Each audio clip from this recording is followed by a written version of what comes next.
Welcome to our conversations after our screenings at the 40th Vancouver International Film Festival. I'm Sandy Gao, I'm the International Shorts Programmer, and we're here with some of our guests with my Seniors Day program. I'd like to welcome with Ross White, and Tom Berkeley, and with Dawn versus Lightning, Pier and Johnny Burns. So glad to have you all here. Thanks for having us. First off, I have to say I loved both your films in so many different ways, but they're both an absolute treat to watch. And I have to compliment you both on your actors, because that's the key in both films, is acting is just so critical to making them work. Pier, I've got to ask you and Johnny, how the heck did you get Peter? Because he's just spectacular. Well, Johnny has a friend who is an amazing casting director, right? Yeah, but it was much more. I know much more to sit down and eat dinner with. So it was a bit of an awkward conversation. It was like, we're friends, but would you? But thankfully, she read the script and she said she thought it was great. And then she said, "Who did you have in mind?" And I said, "Well, to be honest, it was kind of certainly the latter drafts were written with Peter in mind." So we shot for the moon, and I wrote like a personal letter saying, can't really imagine anyone else doing it. And he liked the script, and we were prepared to move everything around him and his schedule, and shoot in Scotland where he's based, and in Glasgow where he's based. So that helped. And he said, "Sure, let's do it." So it all kind of, I don't think the film was even going to happen until that point. And then once he was on board, sort of everything else started falling into place. We went up to see him, and he is an amazing talker. So he just told us stories about like trying to join the London riots, just to have a look around, and hanging out with kids huffing glue in like working class Glasgow when he was 18, and one of his friends getting in a fight with a tree. And just amazing stories that were both like great banter and a great way of just making us slightly terrified of him. So good. He regaled us, didn't he? We went up there thinking that we would talk in depth about the character and how we saw him and how this thing would play out. And he just talked our ears off for an hour or so, which was great, and put the world to rights a bit. And then at the end we said, "So do you want to talk about script, or isn't it?" "Nope, I like it, got it." And he's just spectacular. I mean, I couldn't imagine anyone else being in that role, And I love the script. I think the script was so funny. My father was Scottish, so I grew up with really droll, dry Scottish humor. I'd say about 30 seconds to a minute into your film, I couldn't stop laughing until the end. It was just like, it was everything that humor I grew up with. It was just perfect. That's great to hear. We haven't had a lot of chance to see it with an audience, but there's definitely like a big divide from the few times I have seen it between the people who are waiting for sort of clearer jokes and the people who are just sort of, there's something about the absurdity and the violence of it that tickles them. And then everything's funny then when it gets a little like that. Well, the Scottish humor isn't about big, obvious jokes. It's about subtle little zingers that come out, ding, ding, and you're just like, whoa, wait a minute. What was that, So I thought your script was just fantastic. And Tom and Ross, I really, again, acting is just so paramount in your film. And you were very lucky as well to get who you got.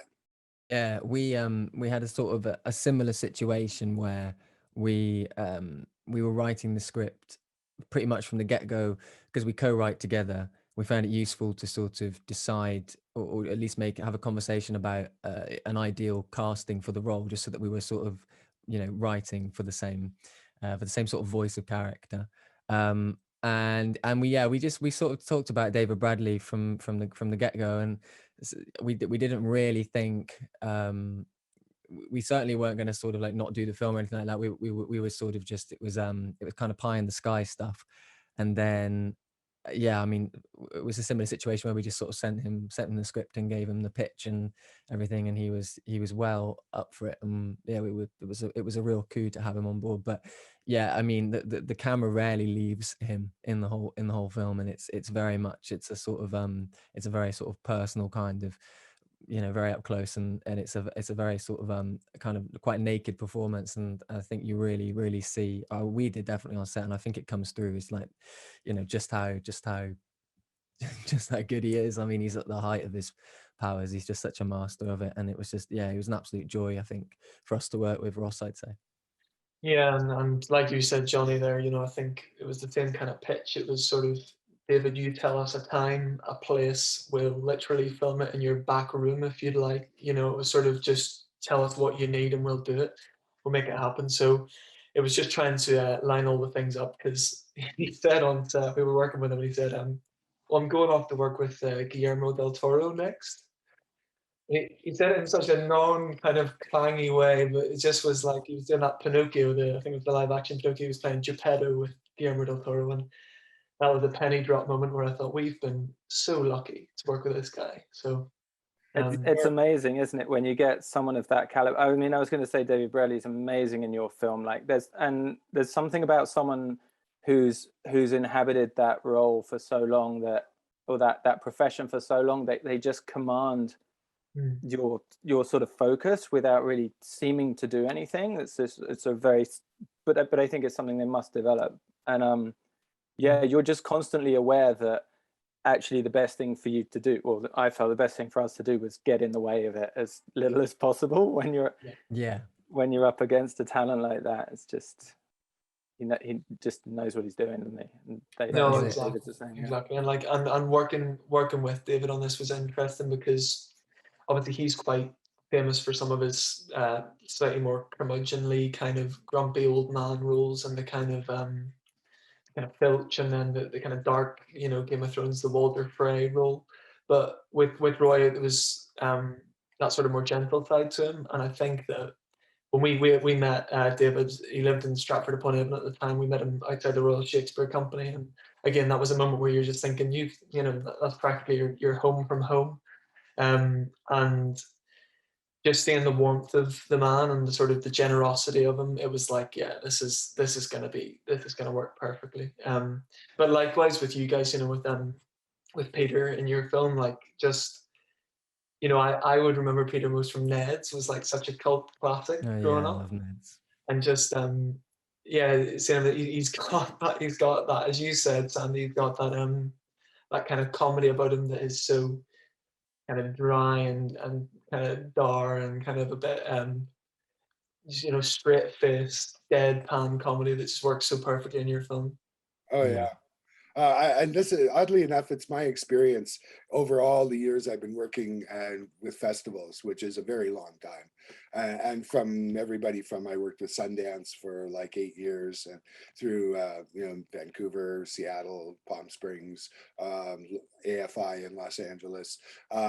Some of the best and most generous and warm, giving people are the most established actors.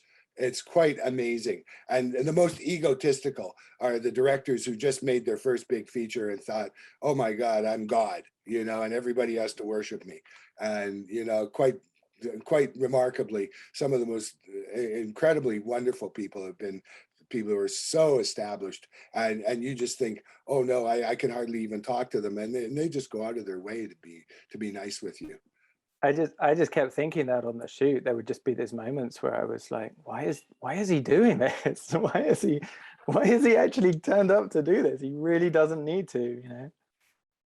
And Joanna too, like once Peter was on board, and then we got Joanna, and it was like, this is, yeah. And she's fantastic too. She is just fantastic. There's one friend of mine and I, we keep throwing out the 2 toes on the left foot, 2 big toes on the left foot.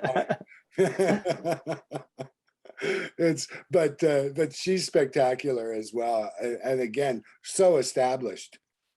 She's so versatile as well. Like I knew her mainly from Thick of It, the sort of British political comedy, where she is sort of stubborn idiot who works at the low levels. But she's been doing some big dramas recently that are really really heart-wrenching, and she leads up a lot of female writers groups here and stuff. She's a really interesting talent. And it's really in a strange way, although there's a few other characters, it's really almost like a two-hander between those two, you know. And Ross and Tom, yours is really a two-hander. I mean, even though one is not there, it's just the remote voice. That voice is still such an important role, and how it's played is so important. Yeah. Well, It's yeah, definitely, we were very lucky. yeah. Sorry, I was going to say we were very lucky, Tom, weren't we? That we had Rachel Shenton, fantastic Rachel Shenton, with us on set actually, and I think that was just sort of fundamentally really creating a kind of connection between Rachel and David, because obviously, you know, that's one you could kind of try and slide in post, but I think we knew from writing it, as you say, it just had to be had to feel really like a real connection happening live time. And the chemistry that those two got, you know, just by you know, it was like a 2-day shoot just from those 2 days was remarkable, really. I was gonna ask you guys about that, because I was pretty sure that's the way you did it, because the timing and the reactions are so perfect. But I kept trying to listen for like telltale signs that you dropped the audio out, like he was moving and you couldn't hear the rustling or something. But yeah, so you found that having her on set that's how you got your result.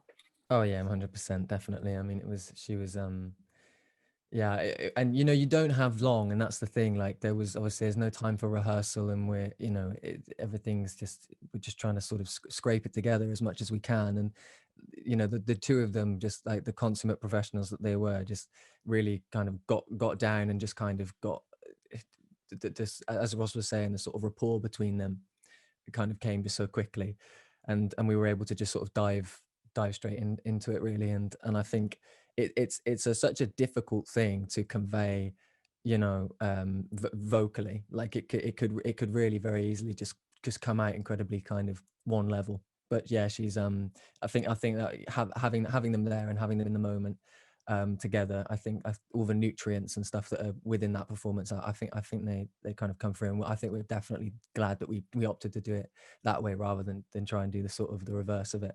Definitely. But no, it's hats off to the two of them, really. Yeah, I guess that way it felt a bit more like being on set normally and doing a scene normally. The only thing was we just never turned the camera around, you know. So it was just that did you ever worry about was she ever in his eye line though, or did you have to keep her out of his eye line just in case? I think we learned that quite you know, quickly. yeah, early on, yeah. Yeah, there was maybe like 1 or 2 takes at the start where we realized that he was looking in one area for a while, and then we realized that obviously having her in the room in plain sight maybe wasn't so helpful. So we kind of moved that about. But yeah, I mean, they were both just such pros with it that he totally sold it the whole way. Like, and also what you said about the dipping out, Johnny, I think as well, our sound designer Fred Pearson was an absolute wizard with that. Just made it sound so fantastic, and made her telephone voice just sound sensational. Yeah, no, it works fantastic. You know, the dynamic between them, you really feel that it is live. It really doesn't feel like it was laid in later, you know, at all. And Johnny and Pier, I mean, again, spectacular chemistry between your two leads. And that's so important in pulling that whole film off. I just thought you guys did a great job, and I'm sure the quality of the acting again made such a big difference.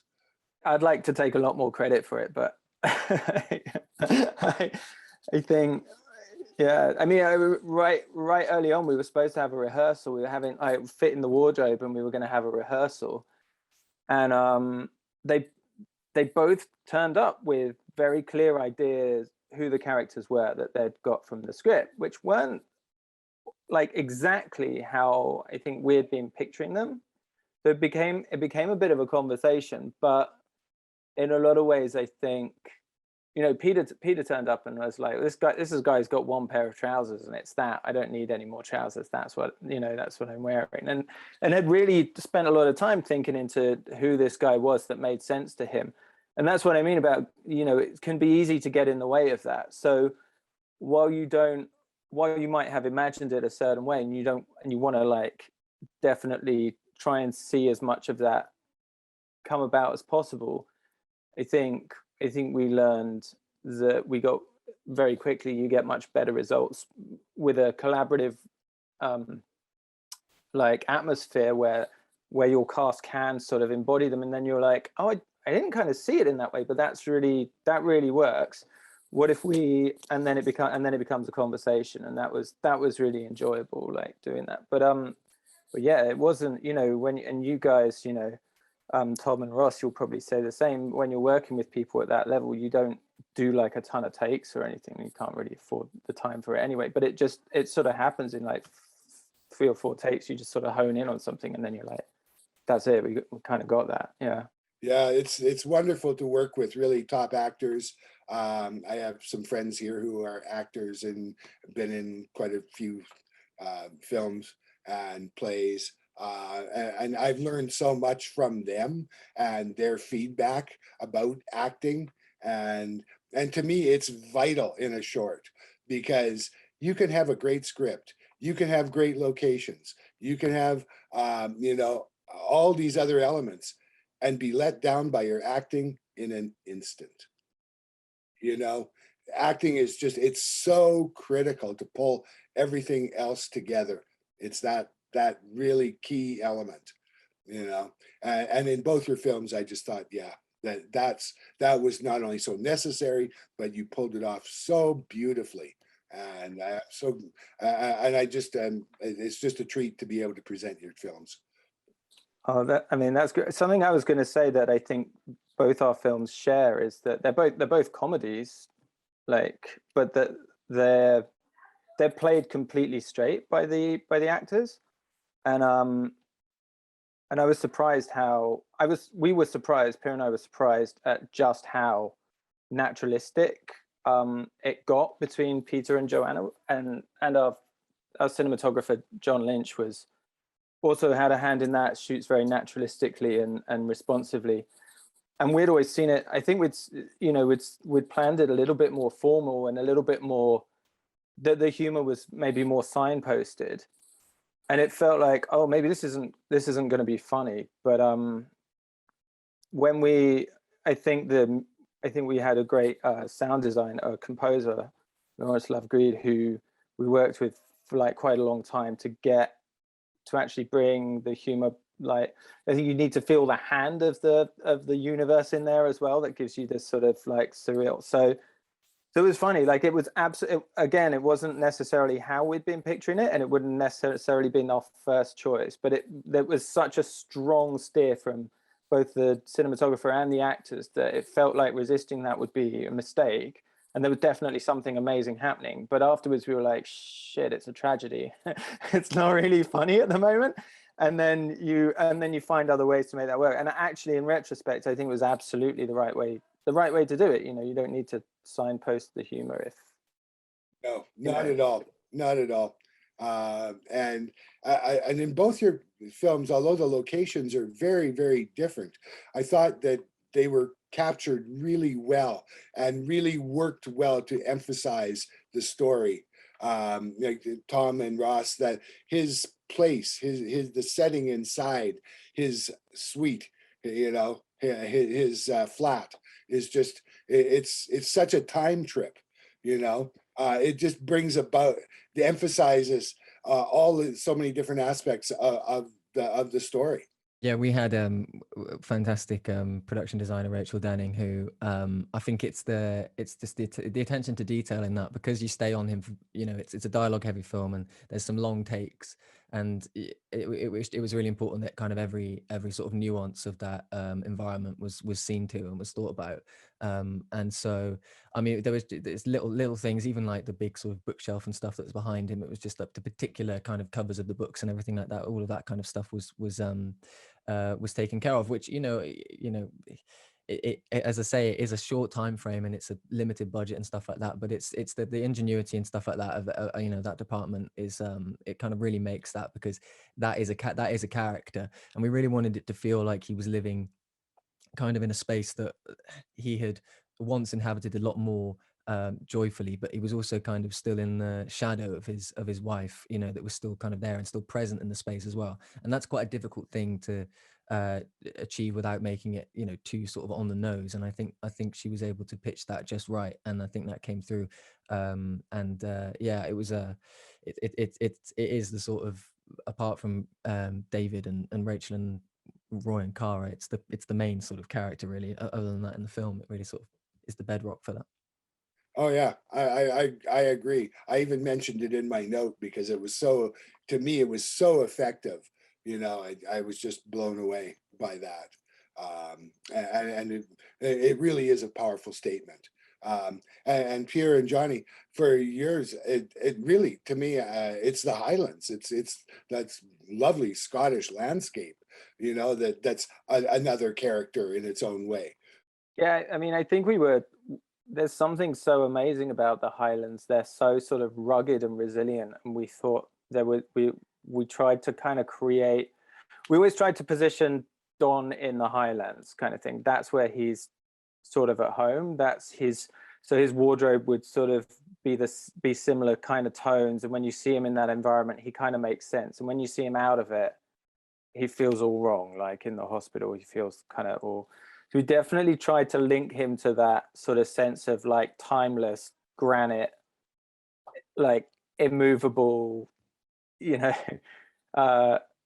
because then his change would be that it would just sort of be that much harder maybe. So that, like right from the beginning, the landscape had always played a big part in the conception of the film. Yeah, and the cinematography is so beautiful. It just captures it so well. Our DP started out the shoot by saying, cinematography awards are all bullshit. You shoot in Montana in the golden hour, everything looks great. And I looked around at where we were and thought, I'm okay with that. That's great.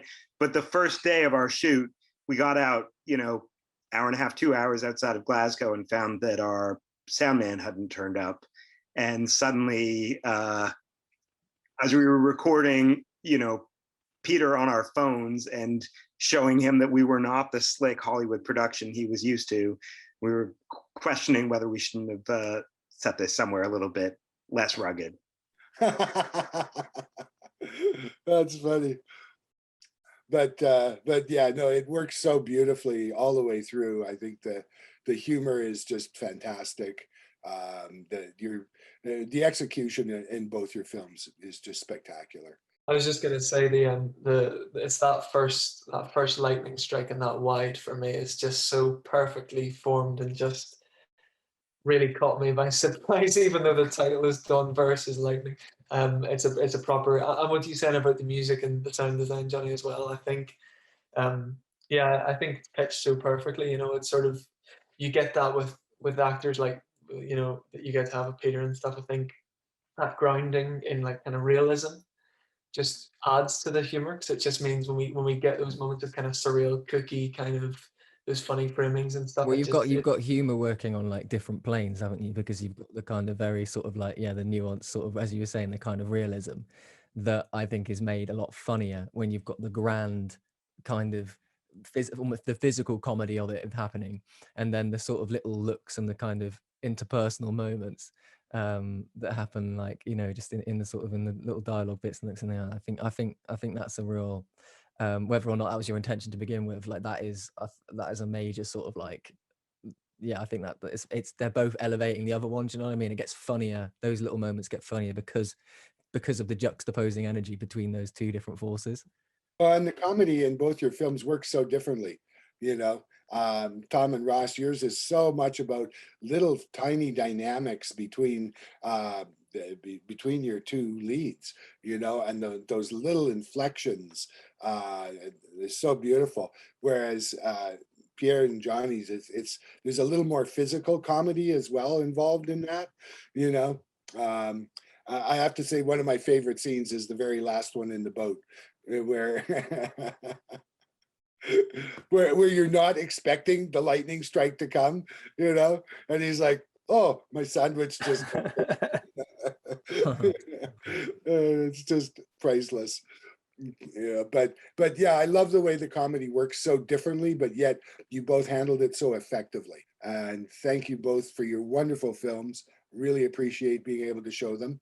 I'm really hoping our audience will have enjoyed them, and be great if one of these days we'll actually be able to possibly get together and meet each other in person. Thanks very much, Sandy.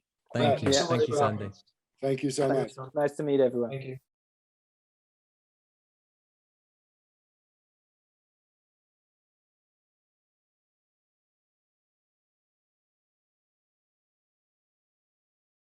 Welcome to the 40th Vancouver International Film Festival. And I'm Sandy Gallum, the International Shorts Programmer. And this is a conversation we're having with filmmakers from my Seniors Day program. And I'd like to welcome Suzannah Mirghani with Al Sit, Marga Melià with Dona, and Loïc Gaillard with The Saverini Widow, and Yannick Karcher with Charon. Just so glad you all could make it. I'm going to start off with a question for both for Suzannah and for Loïc, because your films are so particularly set in wonderful locations. And what I want to know was, you use those locations incredibly well in your films. Was that something you planned decisively beforehand, or did some of that kind of evolve as you were shooting? Yes, the location was very important for me. It is based in Corsica, in the south of Corsica, in the 19th century.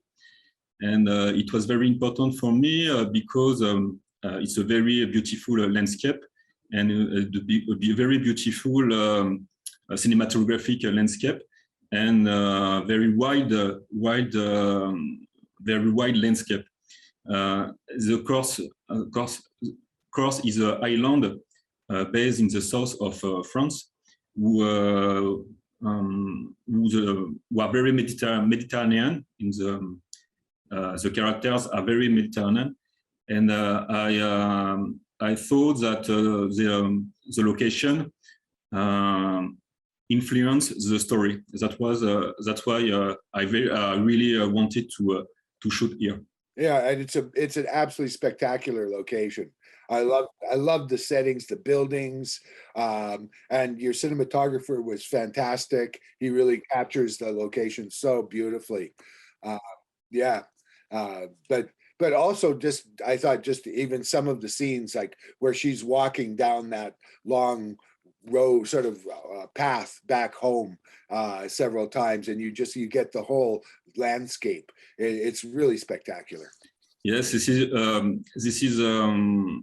the south of Corsica is near the Sardine. There are only 10 kilometers between the south of Corse and the Sardinia, and I think that was a very important element, because the Saverini widow see the murderer of her child in Sardinia every day. She can see the Sardine where the murderer is hidden. So I thought that that element give her a very strong transformation, because that's the key element that transform her. That give her a very sad character and a very angry character. And a very Catholic character too. Yes, yes. Having been raised Catholic, I recognized it instantly. The Catholic religion are less important in France, but in course, the religion is very more important that in France. So that was an element that was very important for the story. Absolutely. And Suzannah, your film is set in just an absolutely beautiful location too. I love the way you made it seem at times almost dreamlike, you know, surreal. It's so beautifully shot. And again, was that something like, did you plan all of that, or did some of it just kind of come about? Well, the idea of the cotton fields is central to the story. So I always knew that we have to go to the cotton region. There's a cotton region of Sudan to shoot this film, partially at least there.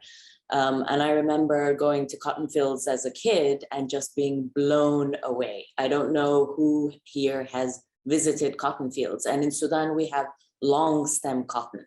So as opposed to those little shrubs that you get sometimes in the American South, we have long cotton up to here.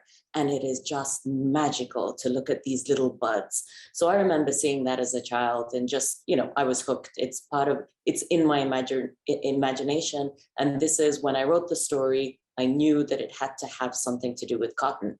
But also cotton is very, very important to the history of Sudan.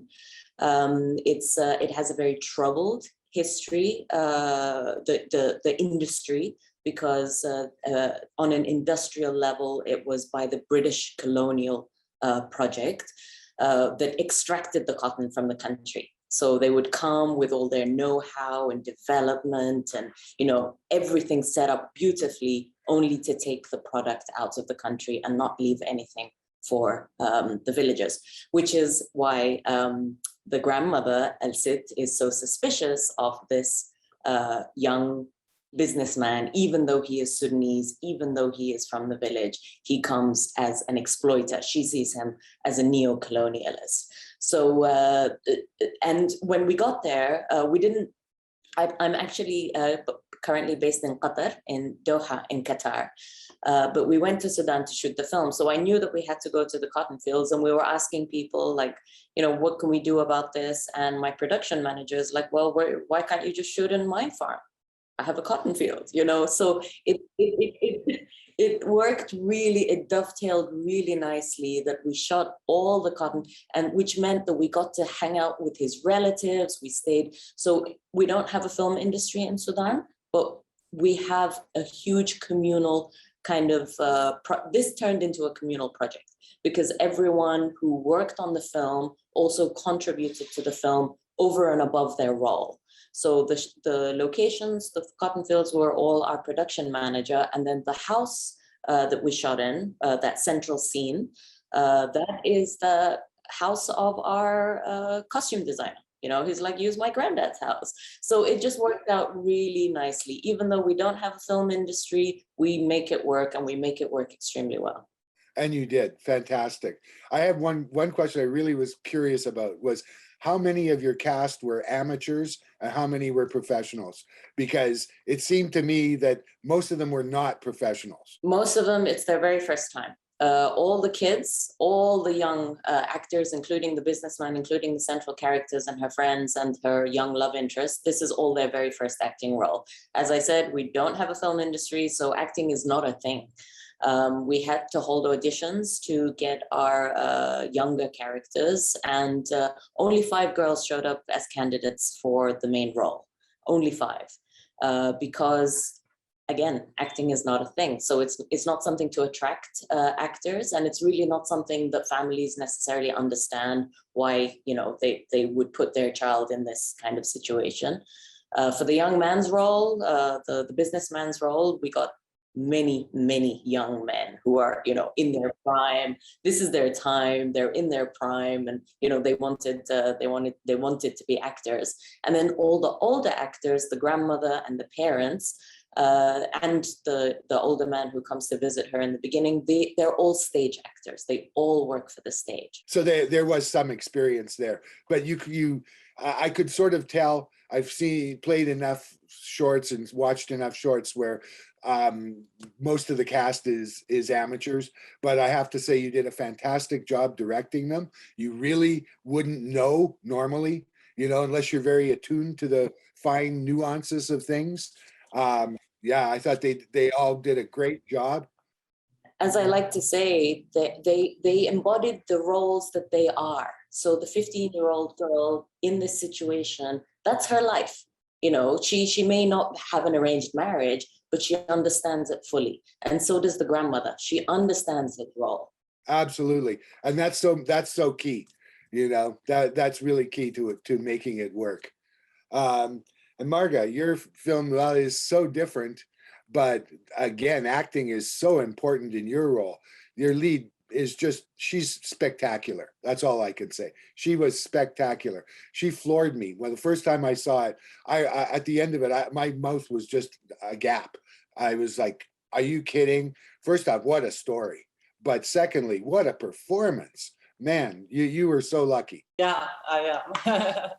Yeah, this woman is amazing. She has mostly worked in theater and also in TV and film, but much less. So mostly in theater, yeah. Yeah, and it's a very theatrical performance. I mean, it's almost like a soliloquy, you know, that she gives there. But what a tortured history. Oh my gosh. Yeah. It's actually based on a theater play. So yeah, it has this kind of poetical and theatrical Quality. Yeah. And also it's a real history. This is not anything that is completely fabricated. These are real histories that happen to women, you know. There's another short I have in one of my other programs. It's in my animation program, oddly enough, called Granny's Sexual Life. And there's a lot of similarities in themes there. You're going to get a pass so you guys can watch these other shorts. Go check that one out. You'll really enjoy it. It's really, really heavy too, and really great, really great. Sometimes, since we shot the film, we have seen on newspapers this kind of news, you know, every few months, somebody of the crew is like sends this news or something like, hey, this is actually happening here. So it's like, you cannot believe it, that is happening in like so close, but it is, tragically. Yeah, I know, and it was such a long history of that kind of abuse is all you can really call it, you know, of women's rights. And but you put it together so beautifully, the way you weave her silence and the daughter's silence together into this tortured history. Oh my gosh, it's fantastic. Loïc, I want to ask you, the ending. The ending of your film just floored me. I loved it so much. You know, it was so Catholic. That's where it hit me right away. It's like, oh my gosh, she can't get the blood off her hands. You know. Exactly. This is that. I wanted to tell the story of a transformation. A woman who gives birth at the beginning and death at the end. And by doing this, she betrayed herself and her belief, her Catholic religion, and that was one of the key element of the story. She has a very strong feeling with the religion, and she becomes the exact opposite of what she was at the beginning. In course. The woman who gave birth in the 19th century had a very particular statue. There were almost something else, something very mystic, near to saint, and by giving death, she betrayed her statue, and when she trained her dog to kill. She didn't realize that she betrayed herself, but after she killed the murderer of her son, she realized how much she betrayed herself. And the dog becomes guilty by association too. I love that aspect. Yes, it was very important that the dog was the second character of the movie, and also was a metaphor of the transformation of the Saverini widow. At the beginning, the dog is a very sweet dog, very discreet, like the widow, and he becomes also very bestial, very violent. like the widow, and by association, the dog is exactly what the Saverini widow becomes, a very violent character. Yeah, and great performance by the dog too. I thought it's interesting that in this package I have 2 films that have dogs and 2 films that have rowboats in them. I don't know why that happened or how that happened. Totally coincidental. That it's very tricky directing animals sometimes, and to get that really great performance out of them, it can take a lot of takes. And how was your experience there? Oh, that was a very good experience. We had 2 trainers with us at the shooting, and they were very professional, very well known in the profession. And honestly, that was not the most difficult part of the shoot, because the dog was the more experienced technician of the shooting. He had very much shooting before us, and the trainers too. They did a lot of big shooting before us, and they were very well prepared. And we did a very good preparation before. And with them, they tell me what I can do, what I can not do. For example, in my mind, I thought we could do more violent things, but the trainers were against that, because to obtain certain things, we got to violence the dog, and they were against that. So the dog was very well prepared for the shooting. That was a very good experience with them. Oh, that's fantastic. Yeah, the results are great. He's terrific. And Yannick, yours is one of the ones with the rowboat. And it's such a beautiful story. I love the way it starts out so innocently in a way, and just slides slowly over into becoming more and more surreal. A terrific script, and also what a great performance. How did you get Checky Caro? That I'm curious about. Actually, I work as an assistant director on TV shows and movies, and I worked on a TV show with him in France. And at some point, they had an issue with the car, so I had to drive him back to his hotel, and we had an hour and a half of driving together, and we get to know each other during this driving, and we actually also get stuck in the traffic. So the driving took more than we expected, and we had a great discussion together, because he's a huge fan of music, and he has actually a band, and he's playing guitar, and I also play guitar. So this was a connection between us. And after we were waiting on an answer for another actor that we didn't get, and when we got this refusal, we asked. I said, "Oh, of course we have to ask Checky," and I sent him the script, and he was very happy that I offered him a role that was for his age, and it wasn't the tough guy, the badass guy that he always do, and most of the time he doesn't play people from that has 70 years old. He always plays late 50 and late 60, but early 60, but not retired guy that think about what they are doing next. So that's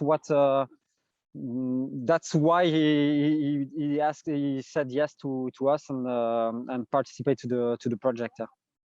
Yeah, I looked at his bio, and you can see he's also been supportive of young filmmakers in the past as well. That's so admirable, because people with stature like that and who can bring such experience to the role, it's fantastic when they're able to support young directors. Yeah, it was a dream come true, because I watched him in The Bear when I was a little kid, and then I watched him in Michael Bay movie, Ridley Scott movie, and that's the a guy that huge, except to come in a short film, was a very big deal for us, and it brings a lot to the character and the film. Yeah. Oh, he's just wonderful, and the story is wonderful too. I really loved the way you intertwined so many different elements into it. What was your inspiration for that story? Actually, the inspiration came from a short story from an English author called Mike Jackson. I read this short story called "Robot in the Cellar," and I immediately fell in love with the story, and I wrote to him and asked him if it was possible for me to adapt the film and the short story into a film, and he said yes. So I started from there. I removed some elements because it was too cartoonesque and too. Those elements would have really worked with animation, but not with a live action film, and because the character has a wooden leg, and it was there was things with his past and him remembering stuff from the war, and it was very graphic and very very animation style. And actually, I read this short story because another one of this book was adapted by Aardman Studio, the guys that brought Wallace and Gromit. It's called the Pier Sisters, and it's a very good animation film. And I wanted to read the short story it was adapted from, and the first one of the book was this Robot in the Cellar, and I was very lucky to read that. Yeah. No, it works fantastic. I know Aardman very well. I've actually done tribute to them many years ago, and yeah, their work is spectacular. I love their work, and they came up in my animation program discussions the other day too, which is funny, but yeah, I can see why you would have to simplify things, because you don't want to get the story too complicated. I think that's key with all four of your films, is that you kept the story simple in ways that kept it very focused and directed, and that's so important for the audience. You throw too many elements in, it gets messy. Yeah. Yeah, that's true. And actually, the film was 5 minutes longer, but because I tried to explain stuff, and at some point we realized that we don't need to explain too much, and we have to go straight to the point. And so the movie lost 5 minutes, and I think it's better that way. Marga, I just want to say thank you so much just for the experience of watching your film, because it was such a treat. And oh, here's one. Where's that setting? The setting is fantastic. I love the location. Oh yeah, the setting, it's a mix between several things. We built the cellar in a swimming pool. It was an abandoned swimming pool in a high school, and actually they destroyed it 2 months after the shooting. So it was like last spark for this space, and we had a very low budget to do it, and we managed to bring pieces from other shooting where I participated, and the set director, and we managed to build it for practically free, and we asked the fire department to help us to flood it. So that's how we do it. And the part when you see the actual tunnel with all the lights, we shot it in a coal mine, and so it was the mix between that VFX, because we have some also, and I think my thought was that we had to mix all of this, so we don't have the feeling that it's studio, and it was also to blend the VFX in all those things. That was the idea, and from all the feedback I got, it works well. So I'm very happy with that. Absolutely, works fantastic. I know, Marga, I wanted to ask you the location of the mental institution. Where is that? Because what a fantastic old building it is. Yeah, it's really nice. I was for location scout with, like my family, going on excursions here in Mallorca to find the perfect location, because for me it was very important. And that's like, how do you call it? Like a place where just 3 nuns are left living there, you know, like it's like a monastery. I don't. There's 3 nuns living there, and yeah, when we saw that, we were completely in love with the place. So we just kept it like it was. We just added the bench and the flowers, and it's mostly like it is. Yeah, the final shot was the first one I had in my mind. So. Yeah, no, the building itself is just so spectacular. You know, it adds so much there. And of course, for me, like this shot had the meaning, like we have been close to this woman and its tragedy, and her tragedy, sorry. But then when we go out, then we realize that we just watched this story, but we can get close to so many other stories that were in that mental institution, for example. And you know, as you see her so tiny, I mean, that was the message I wanted to transmit, right? Like everybody has.